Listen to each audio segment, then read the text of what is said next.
Due to some violent content, parental discretion is advised. Streebo magic, he serves a rings of Saturn and lasso shooting stars. And you will know the ship is inside the car. UFOs coming, aliens go, but me with time forever. I take it down, so just find you with hero eye in the sky. Streebo rubber, Streebo rubber, Streebo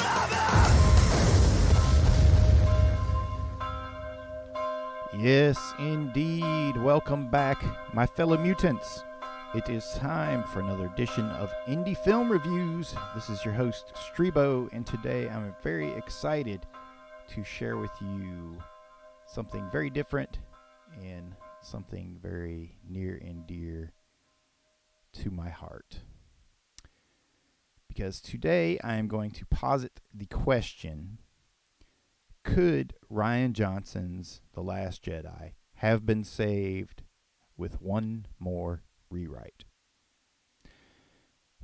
Because if you've been following this channel at all, or perhaps if you've just now stumbled across it for the first time, you'll know that I was left extremely disappointed by the events of The Last Jedi. And it's been straight up depressing. There's no other word for it. When you spend a lifetime growing up with something like Star Wars and the heroes of Luke Skywalker, Princess Leia, all these characters, and they're very much a part of you and your own development. And you wait, 30 plus years to see them return and then to just pretty much see them abused. Because that's what happened with The Last Jedi. I'm going to point out a few things, but I've been home sick from work this week, and it's also my birthday, so I thought, you know what, I'm going to do this for me, not for anybody else, but just for me. I'm going to challenge myself. So the challenge is this. Can I restructure Rian Johnson's The Last Jedi to fix this thing? So I'm going to tell you, I can overlook a whole lot of things in this movie and go with them. You can listen to my actual initial thoughts on The Last Jedi on MVP Mutant Radio, if you go check that out, where we reviewed it right after it was released. And initially, I gave it a pretty high rating, even though I was still just disappointed and let down by it.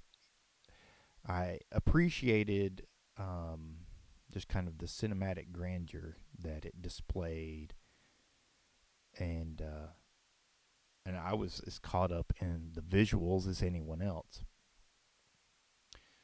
But the one thing I cannot overlook is right here, this whole Jake Skywalker subplot, or Luke Skywalker, if you will.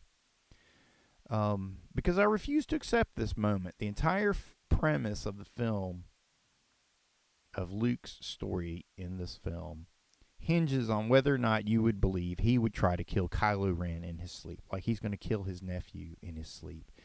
And I don't buy it. Anybody that's a fan of the original trilogy is going to be hard-pressed to buy it for a couple of reasons. One, because we're never shown why he goes to those steps to kill Kylo. He just says, I sensed evil in him, so I had to kill him. So we're never shown, what was the great evil that Kylo was committing that drove Luke to this great length. You're talking about a character that went through the entire first trilogy, well, at least the latter part of the first trilogy, trying to redeem Darth Vader, the most evil, sinister figure in the entire galaxy, because he sensed good in him. So you go from trying to redeem evil to, I'm going to kill my innocent, evil nephew in his sleep. And we don't buy it, and that was an example of poor writing. And there were some other problems, like people really hate the Rose Tico character.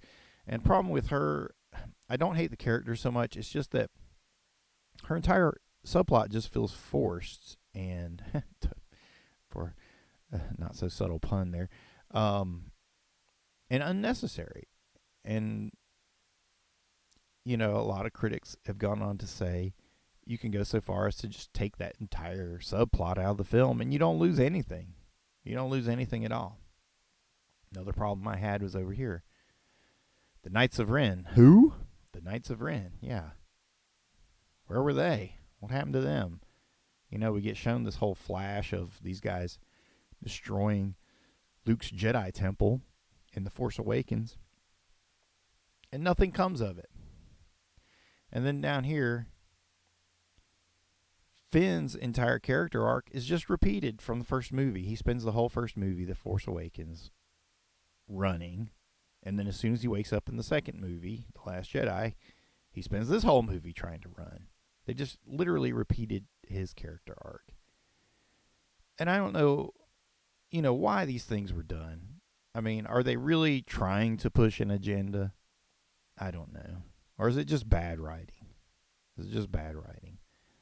So, can I save Rian Johnson's The Last Jedi? Now go with me on this, okay? Suspend your disbelief. I'm sure not everybody's going to agree with some of the suggestions that I'm going to make. And I'm sure plenty of people will think this entire exercise is stupid, but it's a thought exercise, and it's a birthday present to myself. And it's just a way so that I can work this out, get this out of my system in a healthy way. Because honestly, growing up, I wanted to write and direct Star Wars Episode 7, and I failed spectacularly at ever getting anywhere close to being able to do that. I enjoyed The Force Awakens. I loved The Force Awakens. But then when The Last Jedi came, all that love disappeared. It literally tainted the entire franchise for me. Now, rather than saying I'm just going to throw it all out and ignore everything Rian Johnson did, I'm going to say, can I save Rian Johnson's work? What if I got the call from Rian Johnson or Kathleen Kennedy and she says, hey, Streebo, the script is a mess. We got to start shooting this thing, and we need a rewrite done on it. What would I do? And personally, in looking at it, I think it can be saved with some restructuring, with some shifting around of character arcs. Honestly, I mean, the first thought I have is that a lot of these extra characters can be just cut out and removed. You can just get rid of Rose Tico and lose nothing. You can get rid of Holdo and lose nothing. That the entire film can just be tightened up. I mean, they really feel like characters just put in there to either satisfy a demographic. You know, I mean, she really feels like she was put in there to satisfy the Asian market, and they rejected it because they don't like white leftist politics. That's what the Chinese call it, white leftist politics. They have a word for it. I forget what it is. It's like bagao or something like that. Yeah, lost my train of thought there. But anyway, so, you know, a few of the problems I identified, they just stretch out the justification for the Poe Dameron plot line. Poe hardly pilots anything. Finn as a Jedi, that whole character arc is dropped, and then his character arc for Episode 7 is completely repeated. Rose's plotline is a Mobius strip that just circles in on itself. There's too many subplots, too many characters. Luke's change is never earned. His character is completely betrayed, as were all the fans that wanted to see more of Luke. That heroic, adventurous, optimistic Luke that we grew up with. Kylo Ren was transformed into a complete and total wuss. There are no Knights of Ren. Snoke dies too easily. There's the Phasma shuffle. She's gone, she's back, she's gone again. There's no climactic lightsaber duel. And the Rey's parents' storyline is kind of snubbed off. Not that I have a huge problem with that. Oh, God, I feel a sneeze coming on. Like I said, I've been sick this week. So, guys, work with me here. I'm going to try to power through this. But I've got to do this for my peace of mind. Because, honestly, at this moment in time, I hate Rian Johnson. And I was really a fan of Looper. And I was really excited to see him do The Last Jedi. until I watched the film. And we tell you where I turned, because I came out of it and yeah, I was depressed, but I was like, man, it was still kind of a fun action movie and everything, but I sure am depressed. And I don't know how many of you explore the other mediums of Star Wars, but the comic book by Marvel, the Star Wars comic book, had been recommended to me, and people kept saying, "Oh, this is great. These are great storylines. You know, it's got the classic characters, Luke, Leia, Han." And I'm like, wait a minute. The new film trilogies has Luke, Leia, and Han. Why aren't those great stories with those characters? What happened here? And honestly, it just instantly made me mad. I'm like, why did I pay to see episode 8 and I want to see Luke Skywalker and the character is not in there? That what was shown was a complete and utter betrayal. And, in my family, I've had a long tradition of, at some point, seeing Star Wars with my family, because when I was a kid, my mom took me to see Star Wars. Okay, so I wound up, I think my second viewing of The Last Jedi, I took my mom to see it. And walking out of it, her first words were, "It was okay, but I don't like what they did with Luke. It just didn't seem like Luke." This is my mom saying this. She's not a writer. She's not a storyteller. She's just average Joe moviegoer. Doesn't know anything about science fiction, nothing. And that's what she says to me. I didn't like what they did with Luke. And she was right. She was 1,000% right. 1,000% right. So go with me on this. If you're a big fan of Rian Johnson's The Last Jedi, I'm just going to offer alternative. Hey, you've got the movie. It's out there. You love it. Those of us that grew up with the original trilogy, we did not get something to love, okay? We were severely, severely betrayed, okay? If you don't agree with this entire thesis, either come along for the ride and listen to what I have to say, or just tune out now. It's okay. It's cool. We can all still be friends. I'm trying to psych myself up into going to see Episode 9, because ever since I've started this channel, all I've been saying is I don't care about Episode 9. I feel insulted by the title, Rise of Skywalker. So, can I save Rian Johnson's The Last Jedi? I don't know. Let's try. Okay, so we're going to start with the opening crawl, just like we always do. But I'm going to tell you, my initial thoughts were,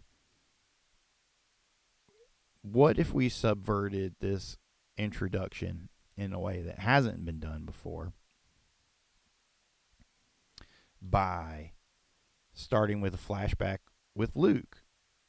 And let's show Luke going about his everyday life on Octo, that little planet where he's at the Jedi Temple. And, he's gathering green breast milk. He stops and he clutches his head and he drops the milk and he falls to his knees. And he looks up and he says, "Han." And then we cut away to this entrance, to this introduction. Okay. And, I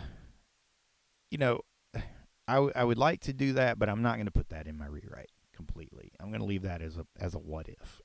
Maybe somebody will think it's a good idea. Maybe they won't.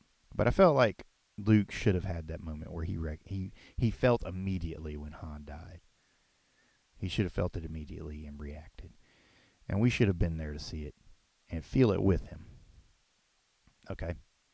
So we've got the start of the movie. The Resistance has just destroyed Starkiller Base.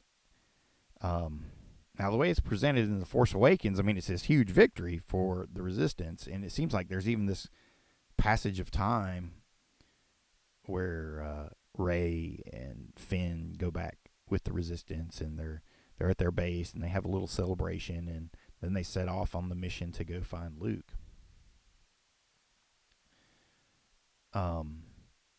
But according to the beginning of this movie, it just starts with, well, all of a sudden, yeah, the Starkiller Base is destroyed, but now the First Order is hell bent on destroying the Resistance, and they send all of their forces to do it. So okay, so we'll keep that. We'll keep that and we'll roll with it. If that's what we have to do, we'll roll with it.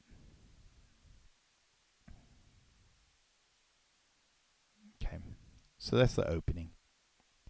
Now we're going to let the opening play out a little bit. I would definitely take out those horrible lines that Poe says, or at least rewrite them somewhat. You know, I'm holding for Admiral Hugs. I mean, I can live with it to a certain extent, but I would probably rewrite them a bit.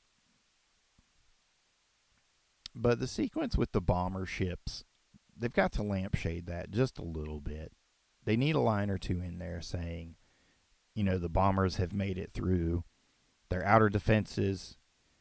They've reached the ship's artificial gravity field. Something to that effect to explain how these bombers are dropping, using gravity to drop bombs in space. Okay?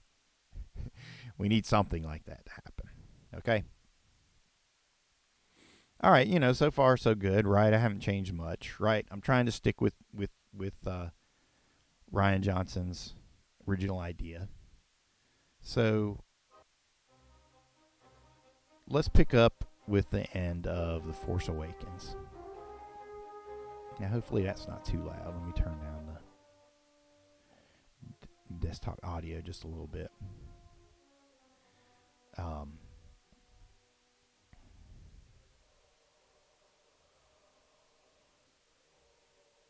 See if I can find. Now I've got. Okay, so Rey finds Luke on Octo. Except in my version, she's going to keep. She keeps Finn with her in the Falcon. Okay. And Finn has actually been fitted with a cybernetic exoskeleton. Okay? Are you with me? So he winds up looking a little bit like this. I'm using, obviously, a picture from Justice League, but he's got a cybernetic exoskeleton. Why? Because he took a lightsaber through the spine. That's why. A lightsaber through the spine. Okay?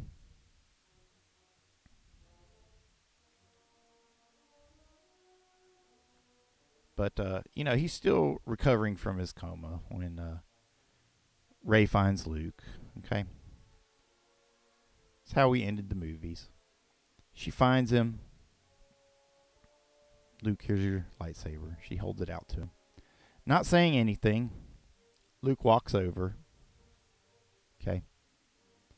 Rather than taking the saber, he just pushes it into her hands. And he closes her fingers over it. He gives it a little pat. And he walks away. Okay? We're going to stick with Johnson's idea that, yes, he has rejected the Force. He has cut himself off from the Force somewhat. And that he is not going to want to train her. I'm going to tell you why I'm okay with this. A little background on myself. You know, I do have a history of training in martial arts, and if you know anything about martial arts and like Taoism and Zen philosophies and whatnot, there are a lot of tenets of the Force that have direct parallels to Zen Buddhism and that sort of thing. So you know, a lot of aspects of Jedi philosophy are they really run parallel to martial arts training and understanding and philosophy. And with a lot of masters, there are always trials that the student has to go through in order to be accepted by the master. Okay? Like, specifically, let's talk about the Shaolin Temple, where prospective students will come and they'll prostrate themselves on the steps of the temple and beg to be taken in. And every day the masters will come out and they'll say, "Go away. We will not teach you. Go away." And they go back inside. And then they'll come out the next day, and if the student is still there and there are other prospective students there, the Shaolin will say, "Go away. We will not teach you. Go away." And they go back inside. But after about a week of that, if somebody perseveres and they stay there through the rain and the elements and with no food, and they stay there kneeling on those steps, Then eventually the Shaolin will welcome them in. And there are a lot of temples, like Buddhist temples, where when you approach it, there are these bodhisattva or guardian figures on the steps. They're usually in pairs. Well, a lot of times you'll see like food dogs and whatnot, but specifically these like bodhisattva figures. One will have like a terrifying, angry, fearsome face, and the other one will have this calm, peaceful expression. Okay, and so these represent the various emotional states that we have to overcome in order to truly understand martial arts and training and Zen, or the Force, if you will, in this context. So I'm going to roll with it in terms of Luke says, no, I'm not going to teach you. He feels that he's failed to a certain extent and that he built his Jedi temple and he had his students and he failed Kylo Ren and the Knights of Ren rose up and all these things happened despite his best intentions of creating a new Jedi Order. And, and he feels responsible for that. And because of that, he does not want to teach anybody. Okay? All right. So there we are. So now let's catch up with Kylo Ren. He's one of our other subplots, right? So Kylo, what happens to him? Well, he gets taken back to Snoke, right?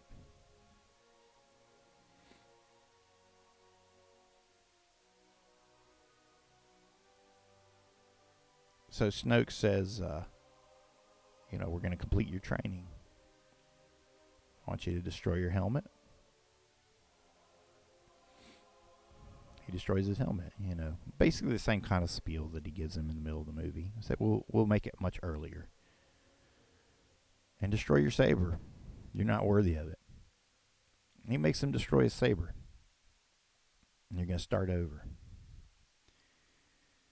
And then they begin his training again as Snoke's Praetorian Guard leap upon Kylo, now defenseless, weaponless.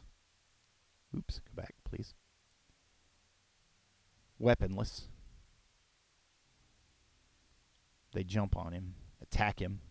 He has to defend himself, using only his knowledge of the Force and no weapons. Winds up surviving, but they batter and beat him down. Okay, so we're starting his subplot over there with new training.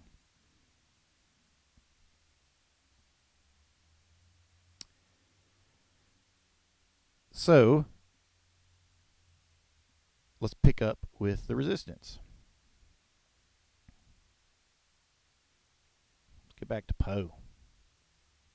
One of the problems with Poe in this film is he didn't get to pilot much outside the opening. So let's put him back in his X-Wing, just like in the opening. He's trying to hold off the First Order to make time for the Resistance to escape. He flies his ship against Snoke and the various Star Destroyers, leading his squadrons, right? Desperately trying to destroy Snoke's ship. Just felt like he needed more time as a pilot. Once you take a guy who's a pilot out of the ship, and he's not a pilot anymore, then what is he?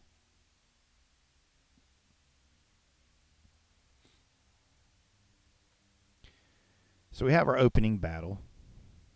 We'll have it play out pretty much the same as it did in the film.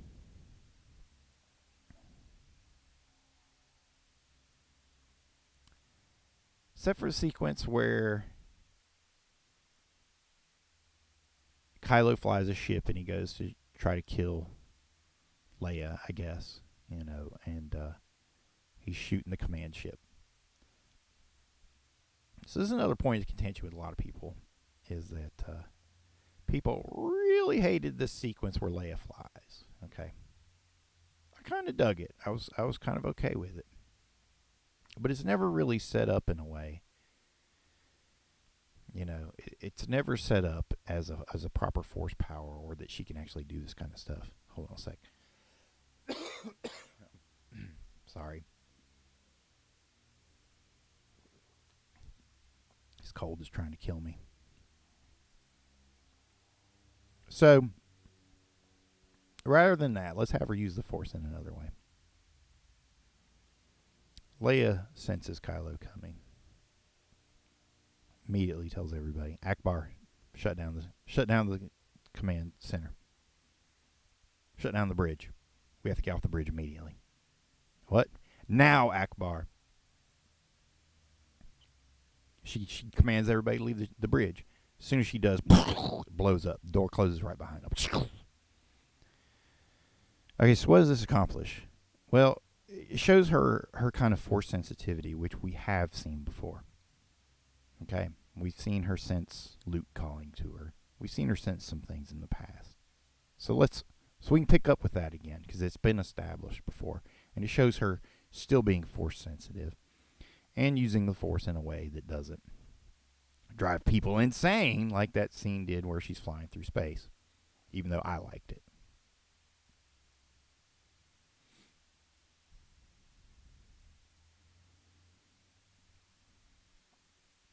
All right. So back to Octo. Master Skywalker, we need you to teach us. Go away. I don't want to teach you. Luke refuses to teach him. Finn finally makes his way out of the Millennium Falcon with his new exoskeleton. You don't understand. We've come so far. The First Order is on the verge of destroying the Resistance. The fate of the entire galaxy hangs in the balance. We need you. Luke just tells him, I've saved the galaxy.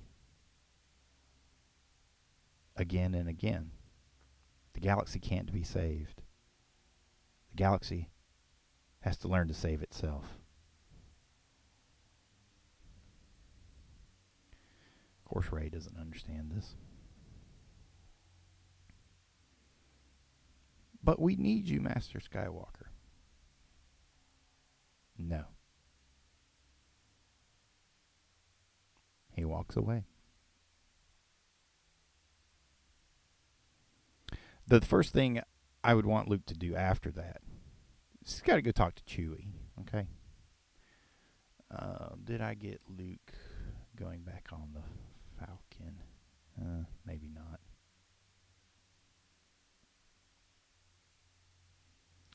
So Luke would go and talk to Chewie. Reunites with Chewie on the Falcon.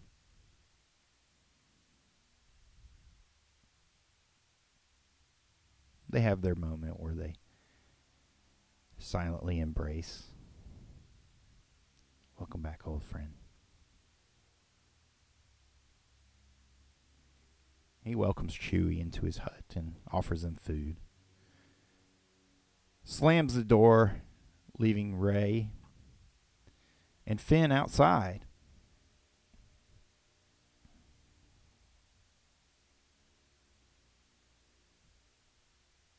They just look at each other like, well, what do we do now?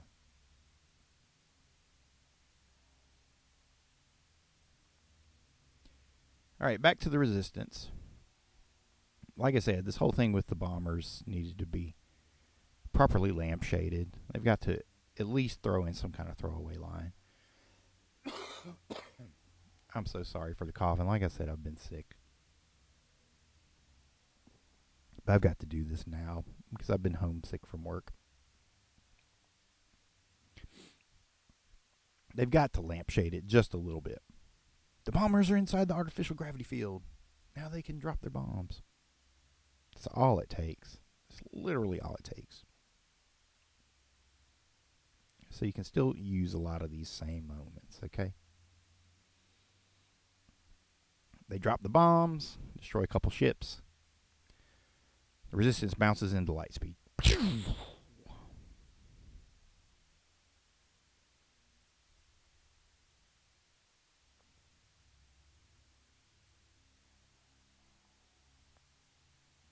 That's a shot of the Falcon, but you know what I mean.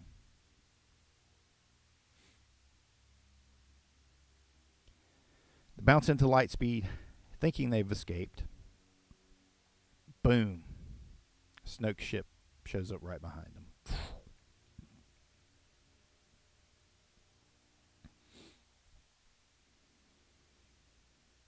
And here's where we introduce Rose Tico.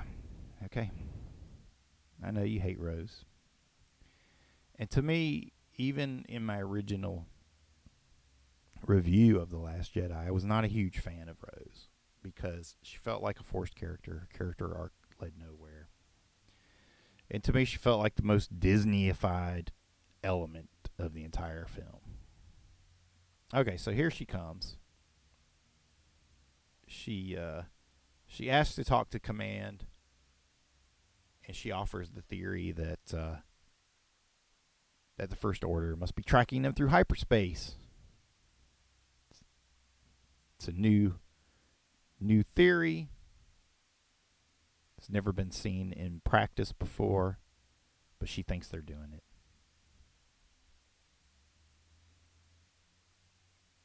So we use this introduction to they have a little meeting.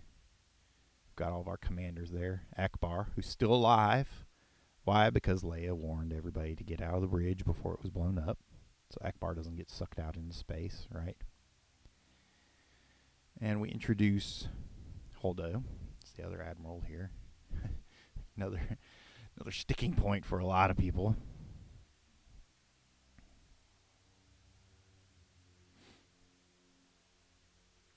I've got too many pictures open now.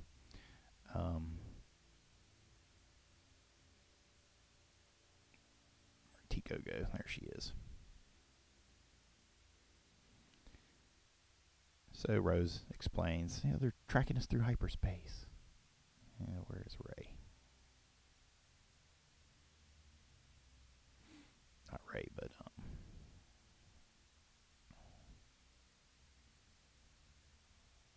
where's Leia?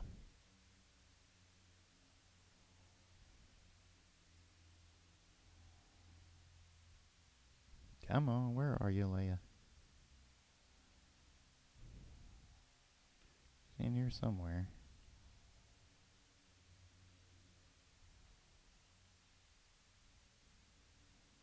They're tracking us through hyperspace. We can disrupt it somehow. She introduces her theory of taking the tracker offline for a cycle, which will give them 6 minutes to try to escape. Holdo, meanwhile, says, what if we program one of the ships to ram into it? Let's go ahead and foreshadow the Holdo maneuver, which happens here at the end of the film. Because a lot of people have problems with that. So if you're going to do it, you've got to introduce it early. Let's ram one of the ships. So at this point, Akbar says, well, that's not possible. Why? Well, it's not possible because of the third law, Rodden's third law of hyperspace. Well, all right, dear listener, valuable viewer, you're asking yourself, well, what is Rodden's third law of hyperspace? Well, it's nothing. I just made it up. Because something needs to explain why these ships have never been used in these hyperspace ways to make, flying hyperspace bombs. Why every TIE fighter can't be manned by a little droid, or every X-Wing can't be manned by an R2 unit to just fly through the Death Star. So, according to Rodden's third law of hyperspace, all ships have hyperspace protective fields. Okay. So, they can't be hit from hyperspace from too far out because hyperspace flight is too inaccurate.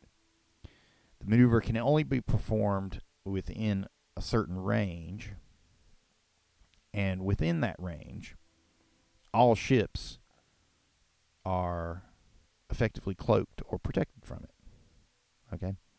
they'll have a sort of a scrambler that allows them to be cloaked or camouflaged from any kind of hyperspace targeting in that way. Something to that effect. Now, mind you, I would refine that, verbiage and work it up a little bit more for my script before I turn it over to Kathleen Kennedy. But you got to put something in there that explains why ships just aren't ramming into each other. So for now, we're going to call it Rodden's third law. As a tribute or callback to Asimov's laws of robotics, like robots cannot kill humans, that kind of thing. Ships cannot be flown into each other using hyperspace. Why is it Rodden's? Because of Gene Roddenberry, warp speed, that kind of thing. So work with me here.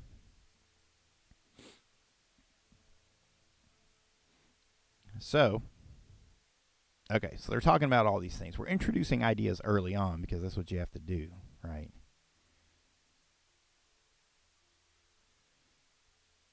So Leia says, well, if they're tracking us, perhaps they're tracking us from the lead ship. How do we get on there and stop them from tracking us through hyperspace? We need to do it. It must be done. Rose says, I'll go. But I can't break the code on my own. I would need help. Leia says, well, I know who can help you. So we have somebody in our brig right now. DJ, smuggler.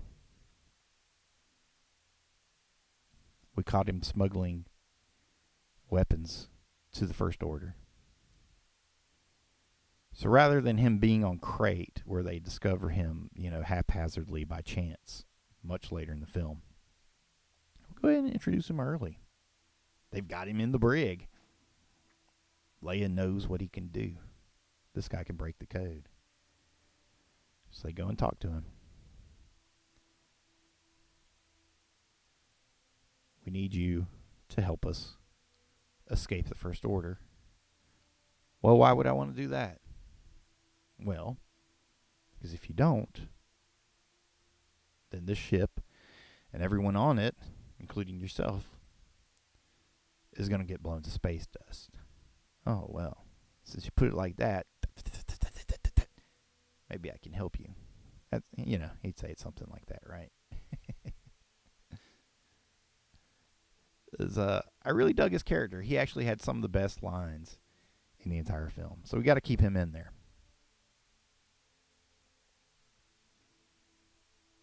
Okay. So meanwhile, Poe's buying him time, man. I'm not going to wait around. Squadron, follow me. We're going to take out Snoke's ship. We're going to keep Poe in the air. We're going to keep him flying. We're going to keep him doing what he does, which is being the best pilot. I'll bring that ship down if I have to do it myself. That's Poe's attitude. Right?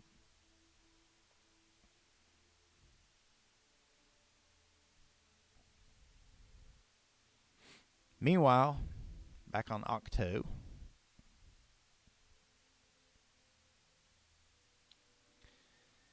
Luke goes about his daily routine. Goes to get some milk. Right?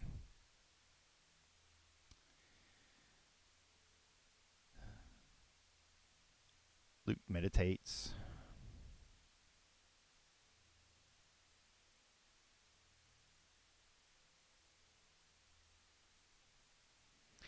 And Luke goes fishing. Rey and Finn follow him around. Master Skywalker, can you help us? Still won't answer him. He just goes about his routine. Refuses to offer them shelter.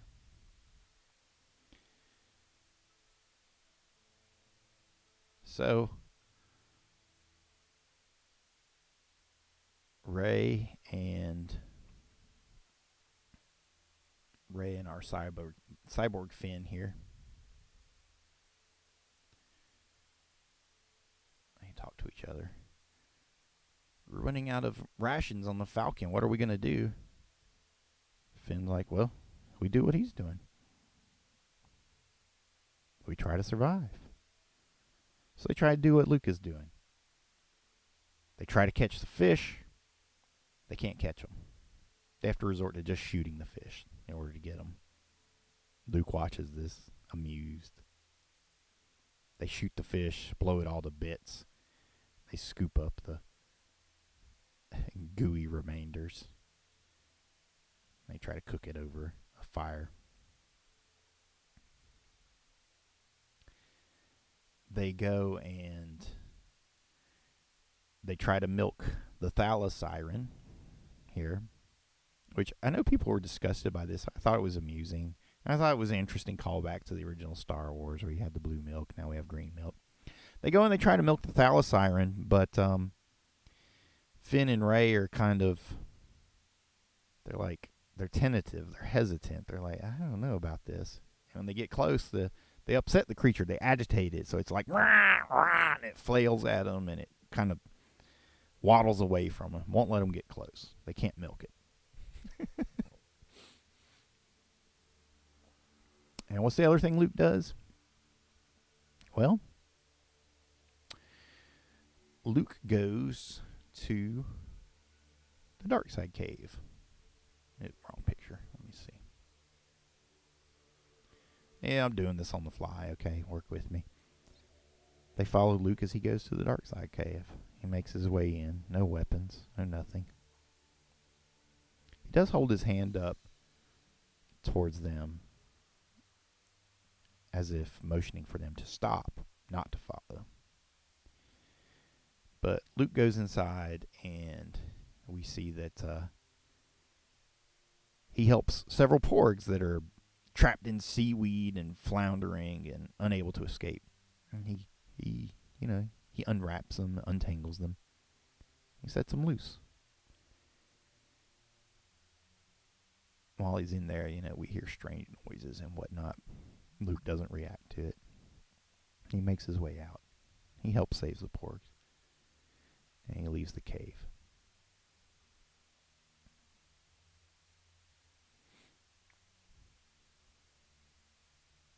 Luke goes on back to his hut.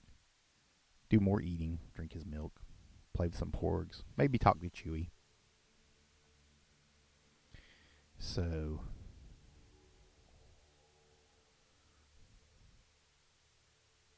of course, Rey and Finn go into the dark side cave. Of course they do, right?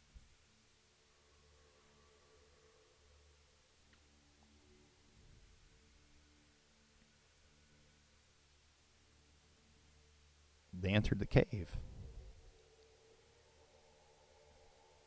Rey's got a lightsaber out. Finn's got his blaster out. They go in and they're confronted by their dark sides. Of course. Of course they are, right?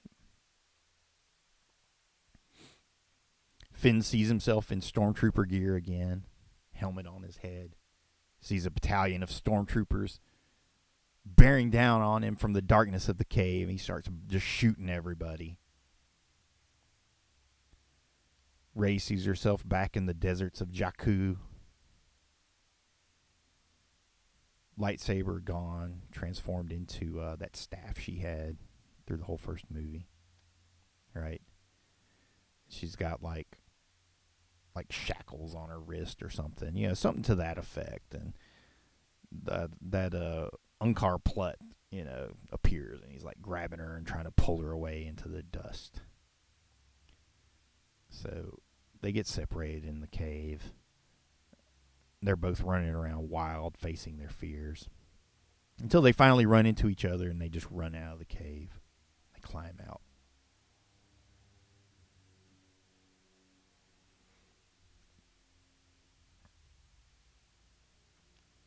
So we go back to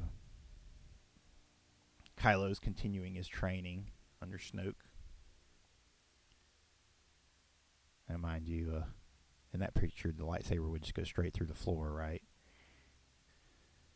Continuing his training. More scenes of Kylo fighting with guards. Unarmed, right?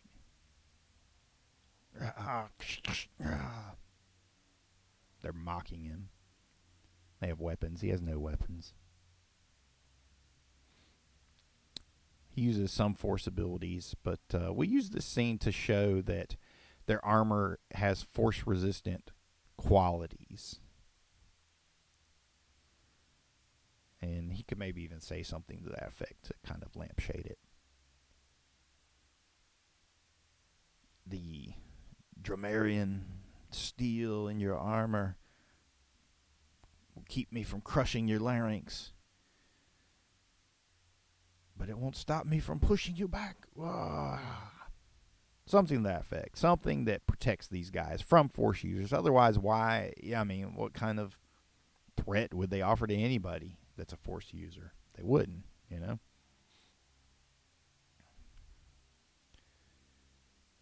Back to Octo.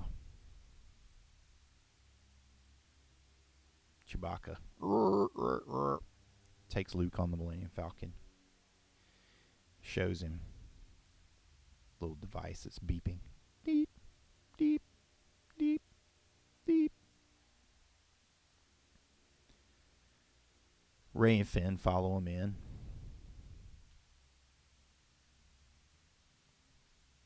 Finn recognizes it. It's a tracker. Right? It's a tracker. And as they say that, we cut to space. I don't know if I have a good space shot here. We'll just use a Falcon in space. Cut to space. Show a First Order ship drop out of space. First Order ship manned by who? Knights of Ren. Yes, thank you. All right. Let's cut back to some of our B plots here. Let me close some of these jokers out.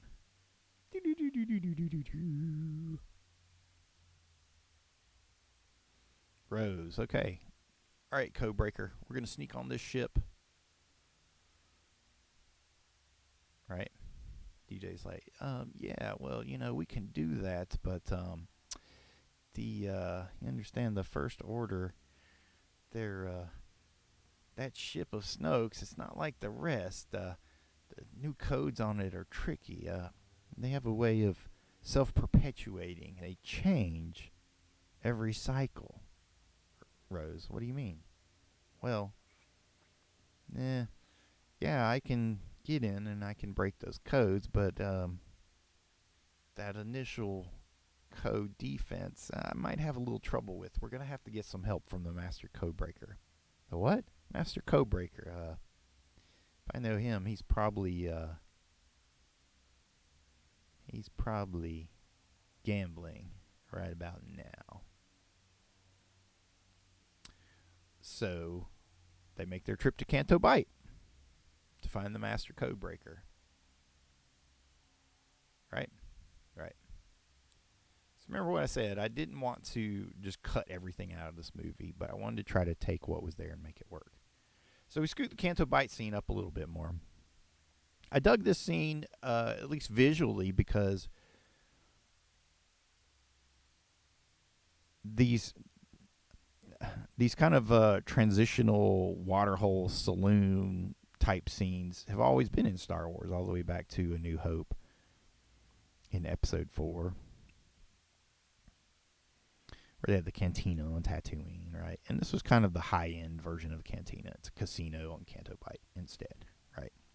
So they go there to meet with the Master Codebreaker. So they can get the code that'll break the algorithm that'll let DJ reprogram the tracker, at least temporarily, right? That's right. Okay. So back to Octo.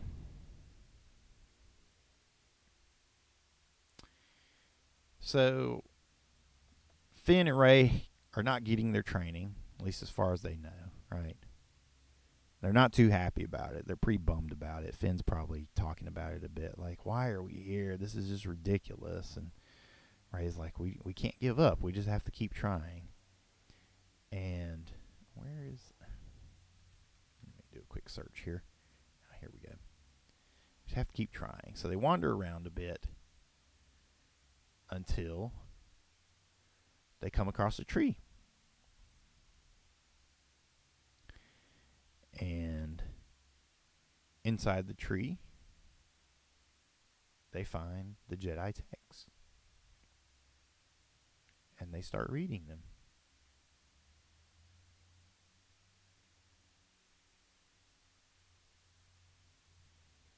Rey starts reading them. And Finn starts reading them. And they start learning more about the Force. Meanwhile, Luke looks out from his hut.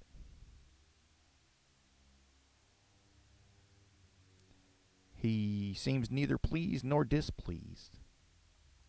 Simply knowing. He turns back and goes inside. Now we continue to follow their training a bit more. Okay? So they do a little bit better at their next fishing attempt. They finally catch the fish without having to shoot them to bits. They take one to Luke. He's pleased. They learn to calm their emotions. They approach the thalas siren without enraging it or scaring it off. They gather its milk. They take the milk back to Luke. Luke is pleased. They continue reading the texts each night. Rey, we should go back to that cave.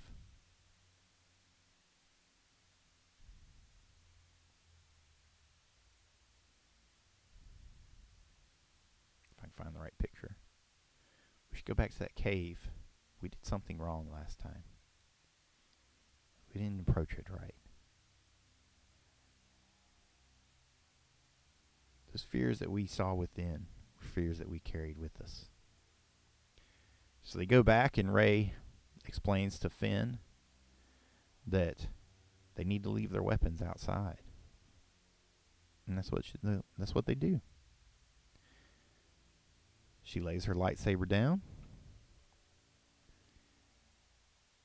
Finn lays down his blasters, and they go in. They wander around for a bit. And we'll pretty much let this scene play out like we did before, okay?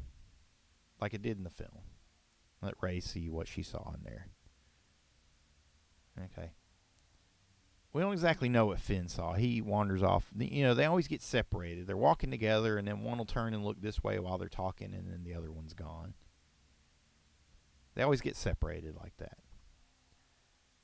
But then Rey has her vision. Her vision of the blank wall. She doesn't know what it means.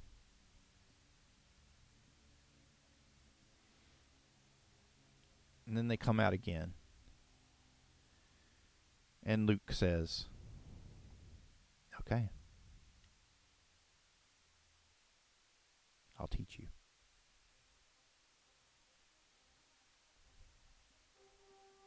So he agrees to teach Rey and Finn. Cut to lightsaber training.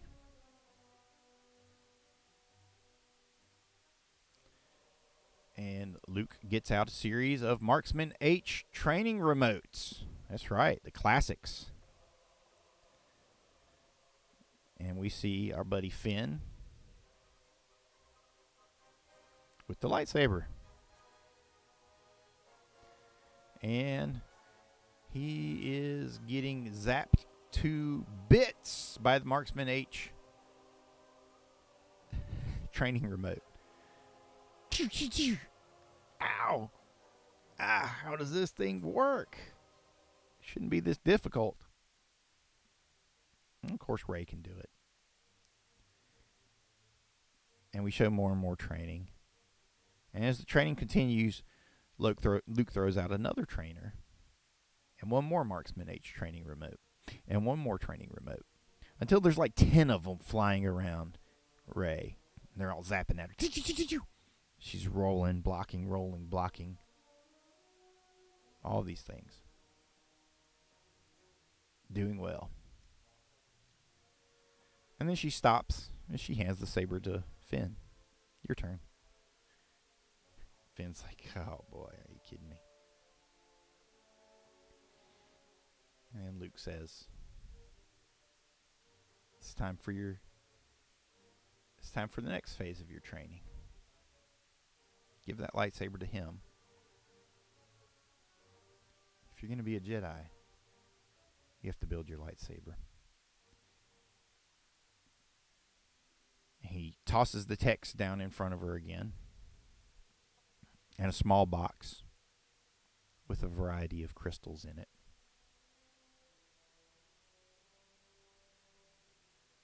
And he walks away. And he leaves her to build her lightsaber.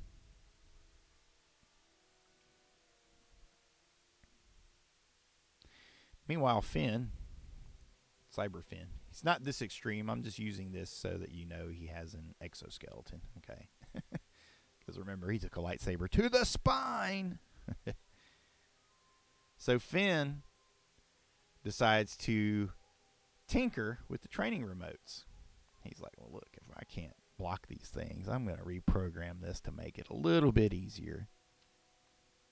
And he reprograms them to make them a little bit easier, where they only shoot one bolt at a time. And he's like, he finally blocks one. He's like, look, I showed you.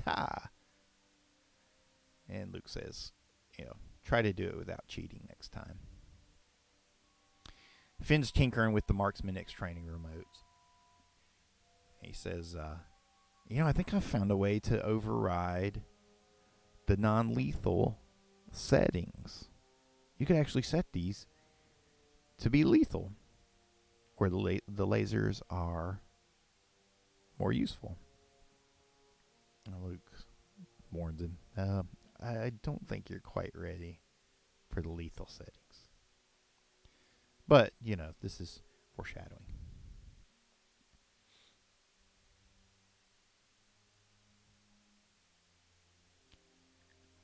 So around this time, Luke's finally teaching them. And he tells the story of the Knights of Ren destroying the temple. That he had left the temple to go out meditating. And when he returned to a scene of destruction. His students slaughtered. All of them killed by Kylo Ren and the Knights of Ren. And he recognized his failure. His failure to teach Kylo to stay to the light side of the Force. And also his failure to prevent this from happening. And it was that moment that he walked away from the Force. That he felt he could no longer safely teach it. That he could no longer bring about a new Jedi Order. And he walks away from it.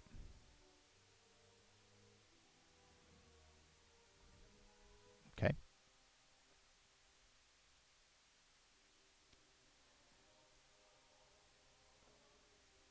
So, meanwhile, during this, we have to cut back and forth to, Leia, Akbar, Holdo talking. We've got to get away from Snoke, this and that. Cut over to Canto Bight. It's Rose and DJ, the two new characters, get what they need. They get the new algorithm from the code breaker. And if you really want to do it, you can keep that whole sequence in of Rose, setting those little creatures free and whatnot, and they can have their whole little sequence.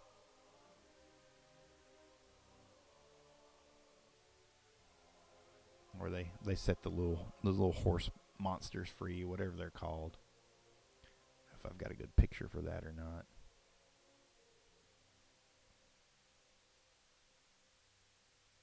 Oh, here we go. That sequence. Yeah. If you want to do that, you can keep it in there. Like I said, I'm trying to keep the elements and visuals of Rian Johnson's story while hopefully restructuring it and staying true to the characters that were not written properly. Okay? So meanwhile, Poe is continuing his battle. Dun, dun, dun, dun, dun, dun, dun, dun.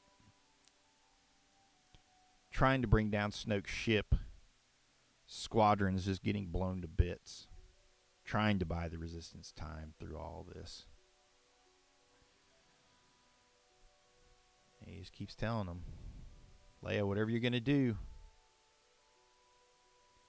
you need to do it. Squadron's not going to last much longer. Dun, dun, dun, dun, dun, dun, dun, dun. Meanwhile, back on Octo, the Knights of Ren attack. They appear. They attack Finn. And they attack Rey.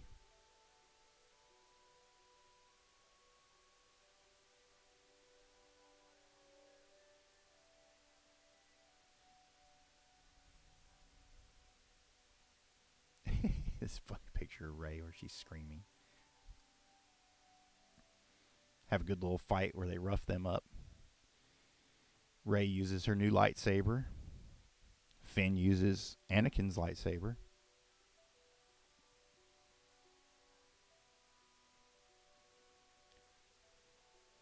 Finn, not being force sensitive, but now at least he's trained, right? Gets roughed up pretty bad by the Knights of Ren. But he gets saved by what?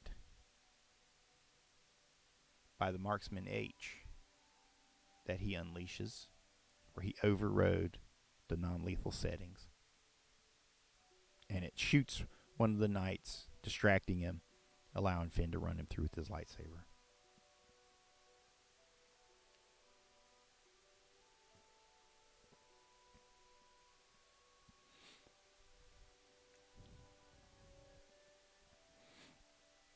Oh, I skipped the part right before all that. Darn it, here I am screwing up my own recap. But during that sequence, while Luke is explaining the destruction of the temple, Kylo rebuilds his helmet. He builds his new lightsaber. So after we see the Knights of Ren attack Rey and Finn, we see Kylo fighting the Praetorians with his new weapons. We'll maybe even give him some new weapons. Like he's got a lightsaber. He's got his new lightsaber. He's got his new helmet. And we'll give him something else. Like, I really liked a lot of these weapons that the Praetorian Guards had. Maybe he could have something like that. Maybe like a whip or something he could throw. Something to that effect. But anyway.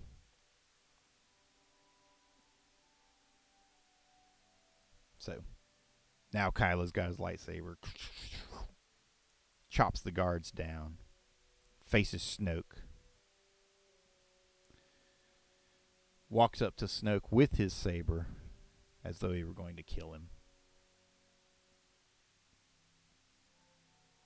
You stand against me!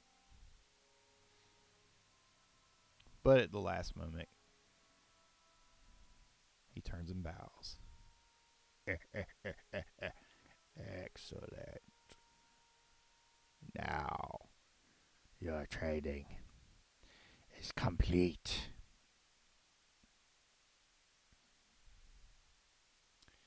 Back to Octo.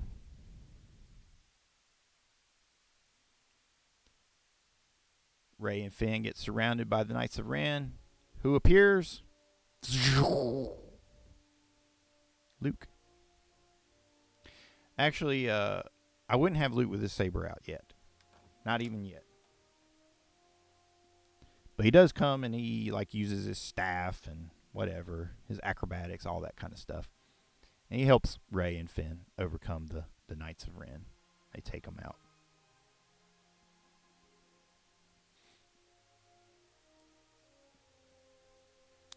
Then, I don't think I pulled a picture for this one. No.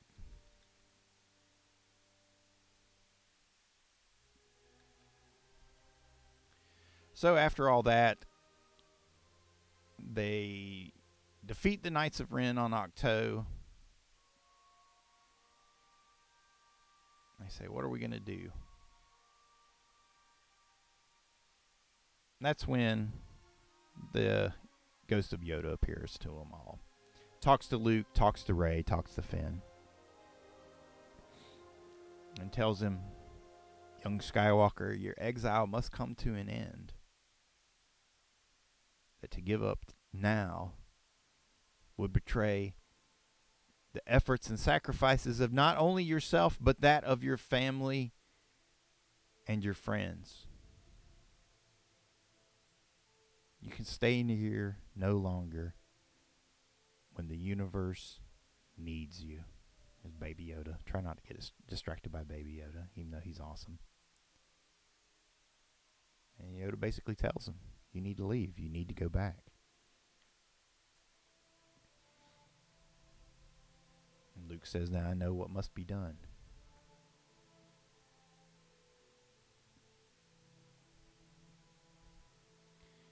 Meanwhile, Poe is continuing the assault. Dun dun dun dun dun dun. Dun dun dun dun dun dun. Doing everything he can to survive.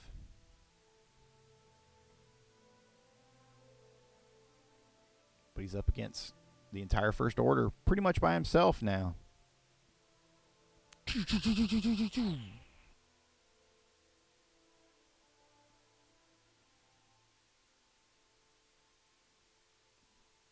This isn't going well, Leia. Something's got to happen.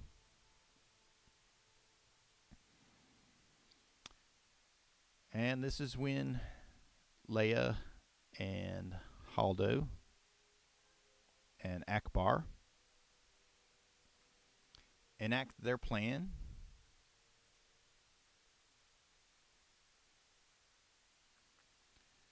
to take what remains of the Resistance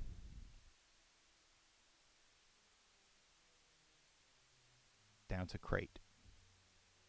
Now's the time we have to escape.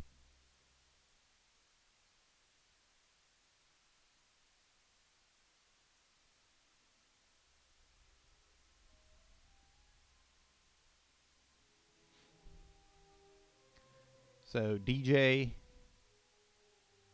and Rose Tico return.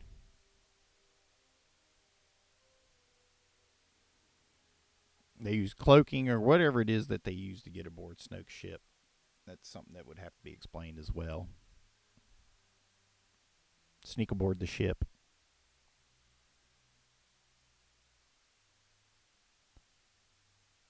Go to deactivate the tracking unit for 1 cycle, which is 6 minutes. I believe they explained.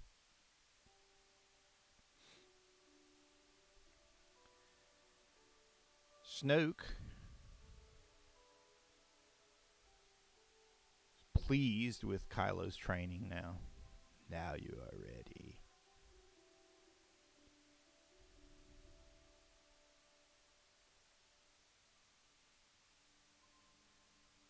Now, go to the planet below. Destroy what remains of your connection to the past and bring an end to this feeble resistance. Kylo, with his new helmet on, bows. It shall be done, my master. And he leaves.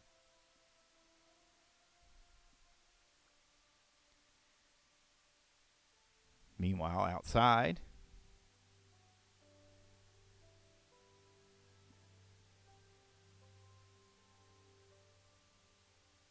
coming out of hyperspace,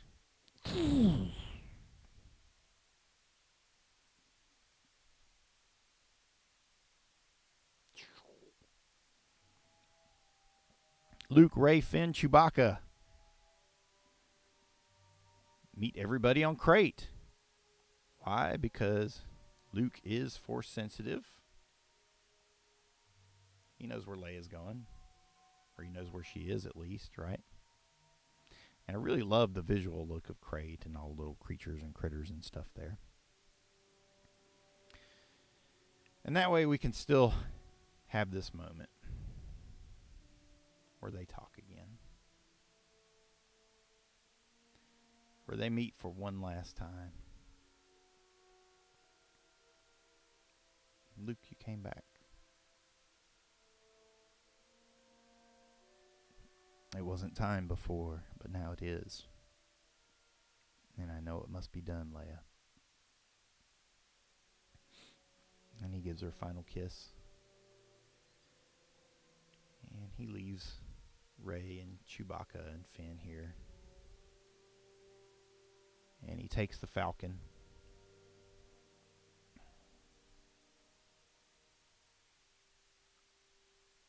Back into space. And just as the commanders of the ship are about to give the order to destroy it, destroy that vessel, Luke's image pops up on the monitor.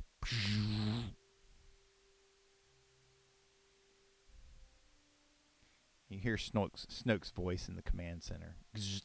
Commander, bring that ship in. I will see its occupant alive. Luke says nothing. Snoke knows he's on there. Snoke knows he's coming to him. And they bring the Falcon into the docking bay.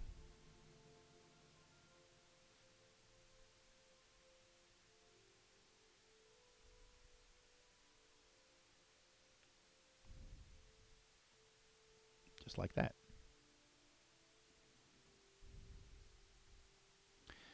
So, battalion of stormtroopers go to welcome Luke as he emerges from the ship, right? But this is not a New Hope Luke. This is Master Skywalker. Wave of his hand, he sends them flying. Ah, right.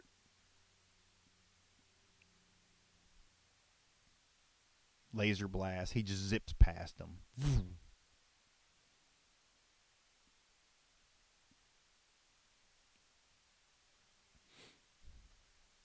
Meanwhile, Rose and DJ are sneaking around, right? Doing what they need to do to deactivate the tracker.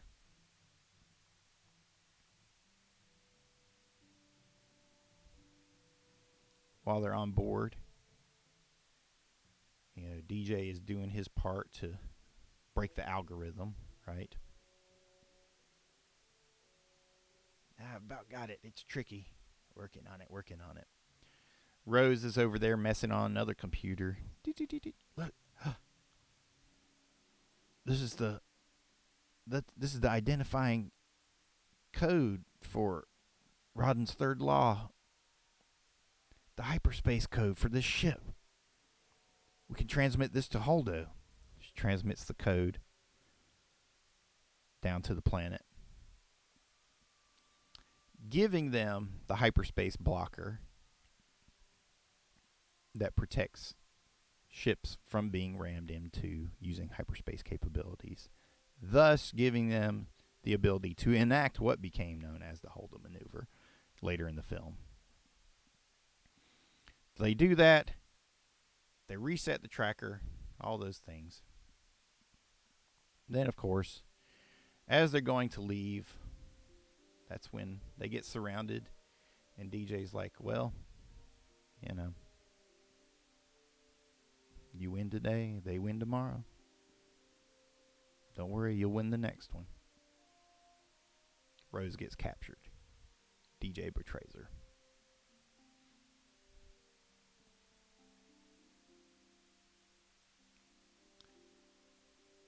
So we know Luke's heading to meet Snoke, wiping out stormtroopers on the way. Back to the Millennium Falcon, where, emerging from the smuggling bays, Finn. He came to help. Even if Luke didn't want him to. See, instead of the character arc of him constantly running, he came to help when he was told not to.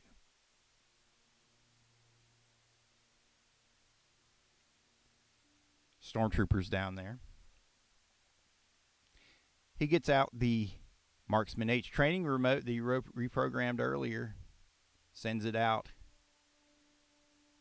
It distracts some stormtroopers. The stormtroopers walk up the plank to see what's going on. Finn takes them out.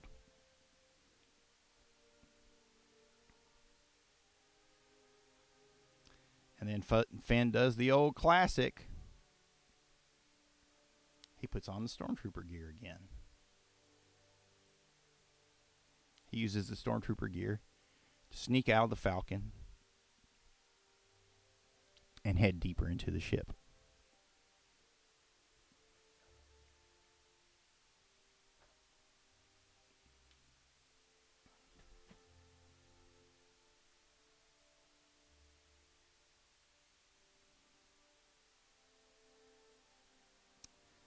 All right, so at this point,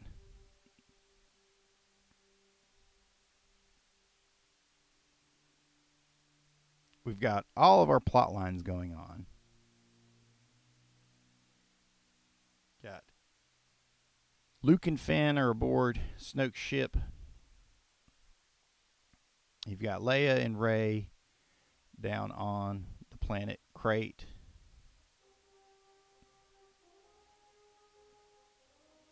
You've got Poe flying around in space, trying to take stuff out.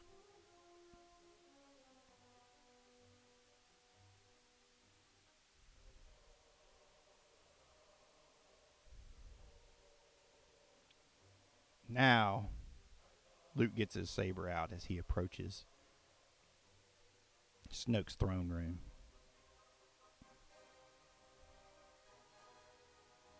You dare come to me, Skywalker!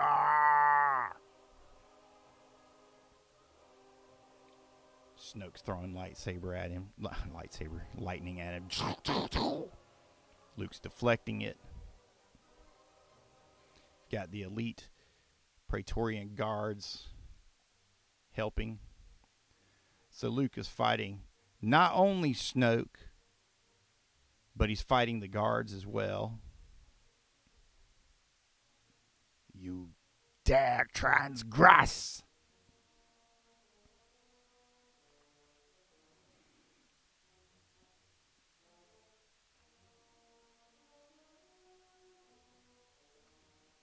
So Finn, while all this is going on,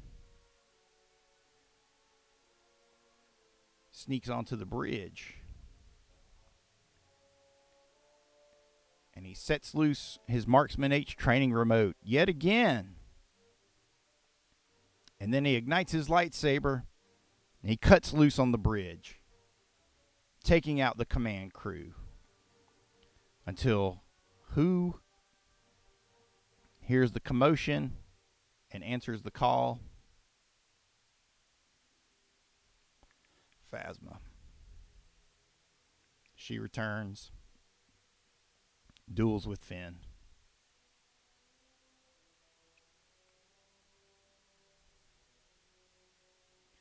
Except now, instead of having that stupid electro prod, it's Finn versus Phasma where Finn's got a lightsaber.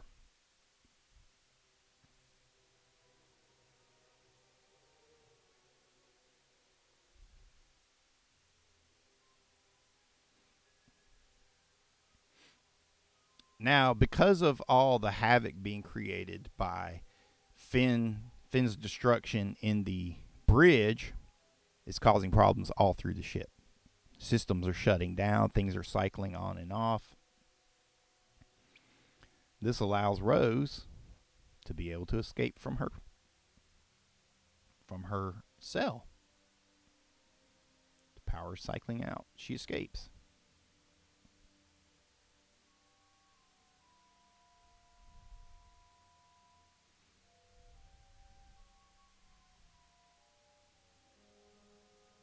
Finn's still battling Phasma. I always knew you were scum.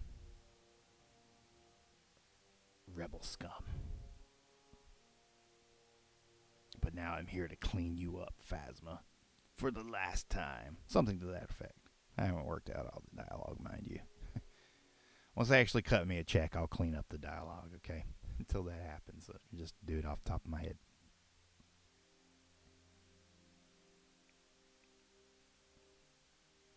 So, now here, I'm kind of torn between, how Rose and Finn are going to get back together.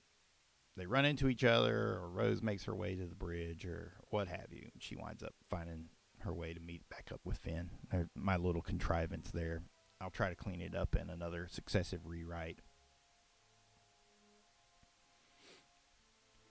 Meanwhile, Poe makes his way down to Crate, where he can start dealing with the assault going on there.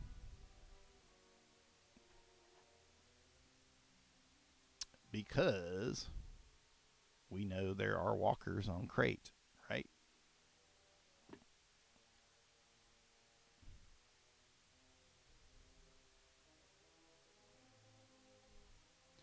As they are advancing on the base to destroy it.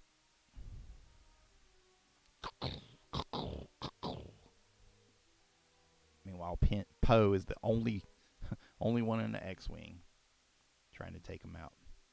Radios Leia. Leia, you've got to get everybody in those crafts. Get them out there. Create some distractions. Leia, these ships haven't been flown in decades.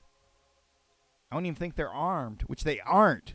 Which, by the way, was something I got to point out from The Last Jedi. They never fired any shots from those stupid ships on Crate. So it's like, why are they flying out? They're just going to fly circles around these walkers and dazzle them? That was so stupid. But anyway, Poe's like, you got to get out there and create a distraction. I'm coming, Leia. I'll take out every one of these walkers myself if I have to.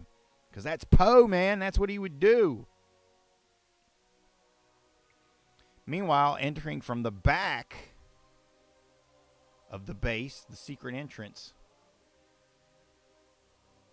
the newly retrained, reborn Kylo Ren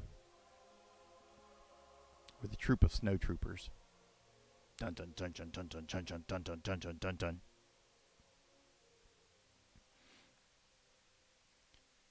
And who does he run into? That's right. Rey, with her new constructed lightsaber,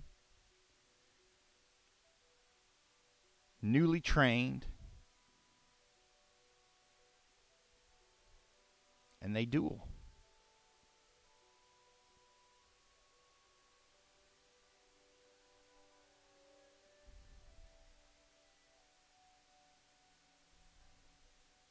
Oops, I think I crashed something there. You think you didn't defeat me? You were lucky to survive last time. What little bit of compassion, what little bit of weakness that I had left in me has been burned out. And nothing remains but hate. Meanwhile, you've got the Resistance fighting against the snow troopers that are inside. So you got Leia helping shoot them.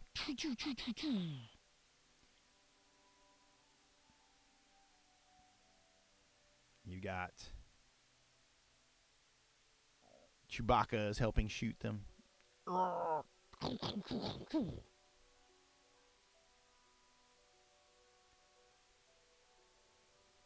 Kylo starts to get the upper hand on Rey.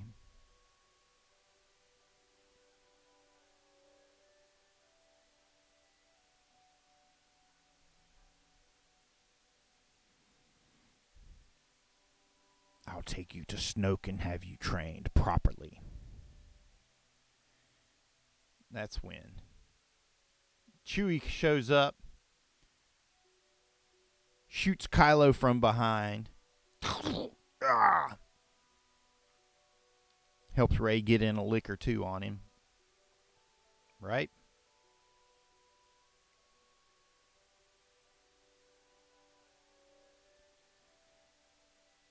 Go back to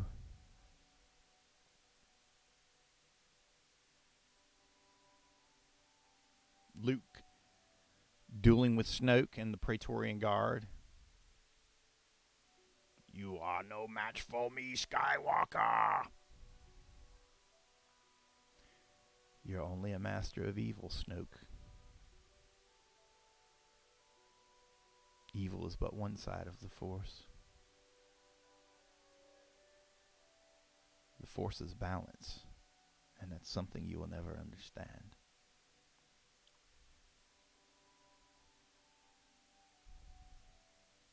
Luke continues to duel with them, taking out guards, throwing guys around.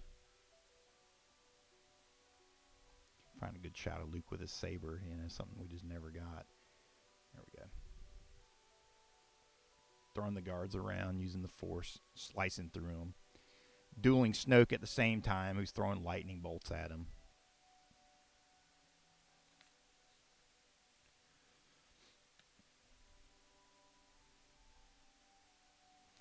You will not escape this ship alive, Skywalker.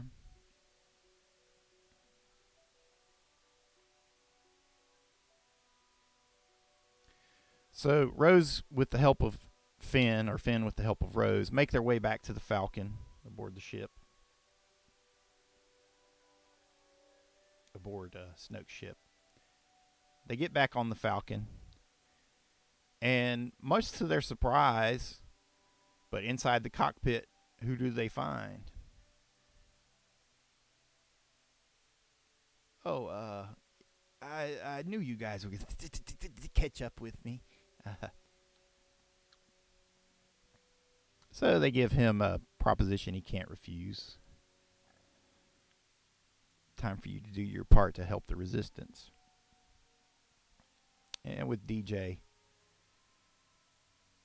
they fly the Falcon out and make their way down to Crate, where they help Poe.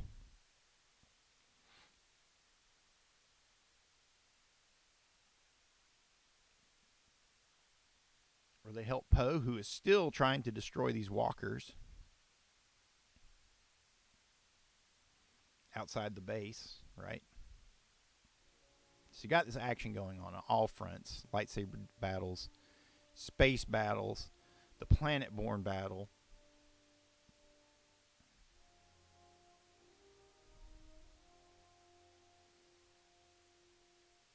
You got Rey and Chewbacca fighting off Rian and the snow troopers right now. Cut back to Luke and Snoke.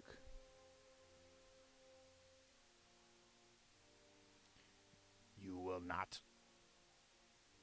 leave this ship alive, Skywalker.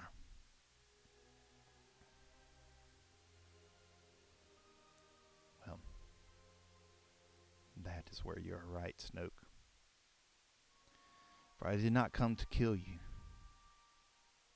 I came to die with you. The Resistance will live. The The Republic will be reborn. And I will not be the last Jedi.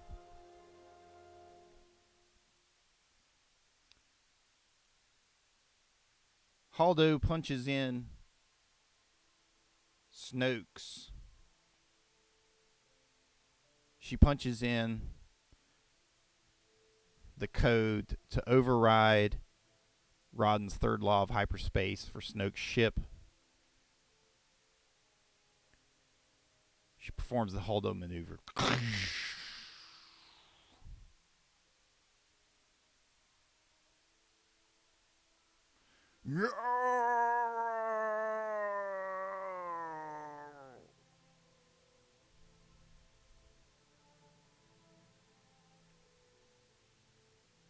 Oh, well, I didn't even say it right. It's Holdo.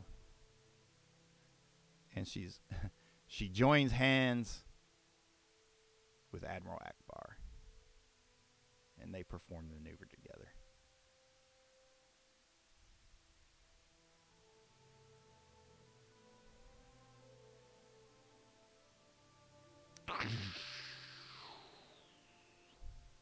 Luke lays his lightsaber down. He blows up with the ship.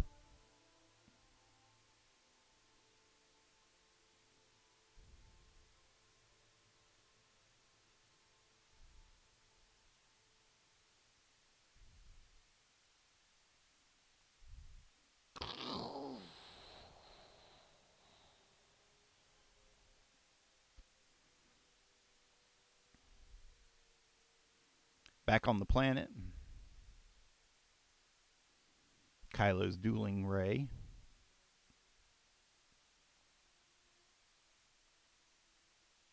Wrong picture.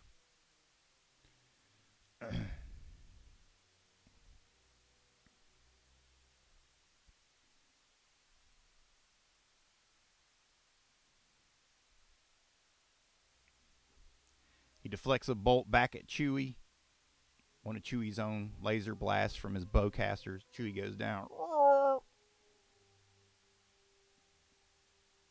He parries one of Rey's wild attacks. Slices her across the leg and cuts her arm off. She drops to the ground. Perhaps you're not as strong as Snoke thought. Perhaps you're not worth saving.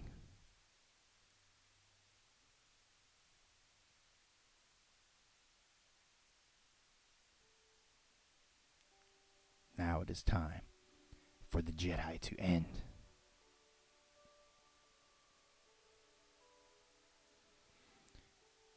Kylo raises his lightsaber to strike her down. And he hears a voice. Ben.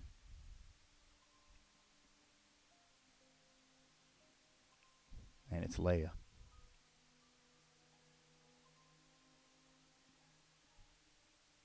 And he stops. Ben. No.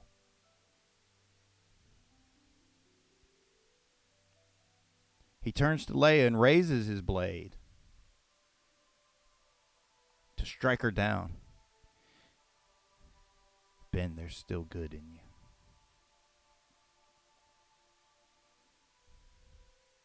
And he freezes.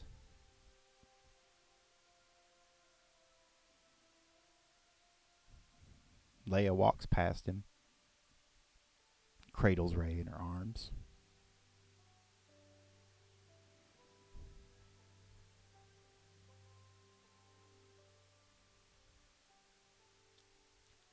Kylo lowers his saber and he walks away.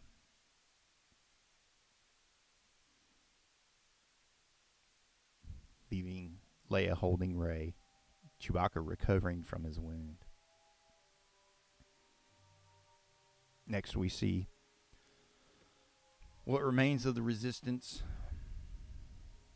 there on Crate. They load up in the Falcon.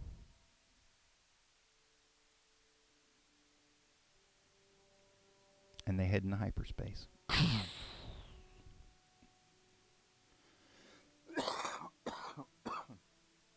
Sorry, I held that as long as I could there.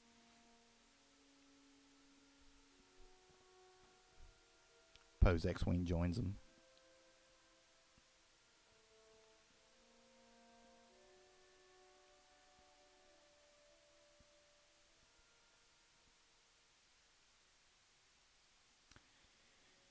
Meanwhile, the walkers blow the base to smithereens.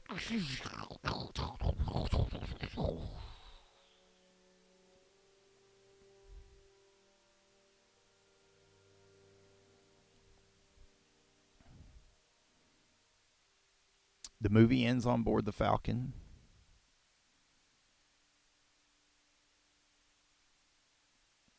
Rey's having her wounds tended to, being comforted by Finn and Leia.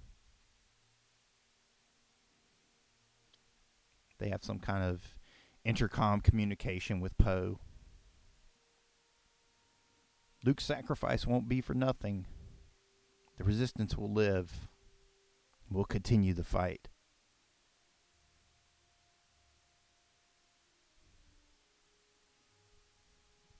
The First Order will not win the war.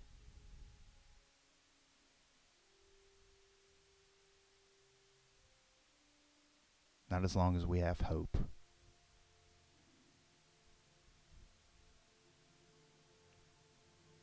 And they zip off into space and roll credits.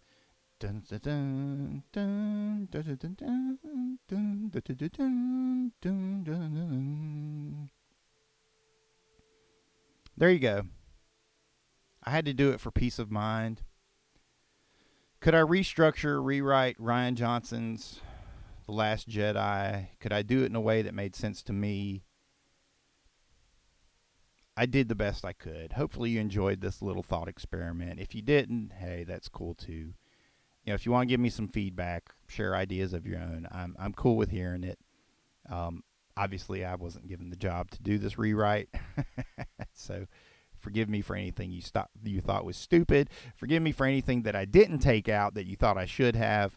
But I tried to work with what they had and to try to make it work, and also to stay true to the spirit of those original characters. So anyway, thanks for watching. Thanks for going along with this strange little trip with me. This is Streebo from Indie Film Reviews. Give this video a thumbs up. I mean, you know, I just gave you a lot of content. The least you could do is give me a like. Join me over on Twitter. Give me a little feedback. You can join the Facebook group if you like. And I'll see you next time. Thanks for watching. Thanks for listening. And remember, the Force will be with you always.